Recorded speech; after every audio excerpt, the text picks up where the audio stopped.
சபை ஒரே ஒரு சபை தான். அந்த வார்த்தை பாருங்க, சிங்குலர். நான் என் சபைகளை அப்படின்னு இல்லை, நான் என் சபையை. ஆமென். அது சிங்குலர். ஆமென். அது ஒன்னே ஒன்று தான் சபைன்னு சொல்றது. ஆனால் ரெண்டாவது வார்த்தை பாருங்க, பாதாளத்தின் வாசல்கள். வாசல்கள் சிங்குலர் கிடையாது, அது ப்ளூரல். ஆமென். வாசல்கள் நிறைய இருக்கிறது. ஹல்லேலூயா. பாதாளத்துக்கு நிறைய வாசல்கள் உண்டு, ஆனால் சபை ஒரே ஒரு சபை தான் இருக்கிறது. ஹல்லேலூயா.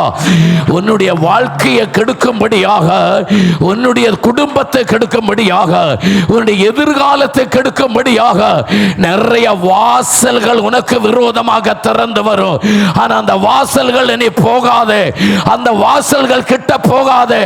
அதெல்லாம் நம்மளை கெடுக்கிற வாசல்கள். கர்த்தர் சொல்லுகிறார், ஒரே ஒரு வாசல் மட்டும்தான் நம்மளை ஆசீர்வதிக்கிற வாசல்.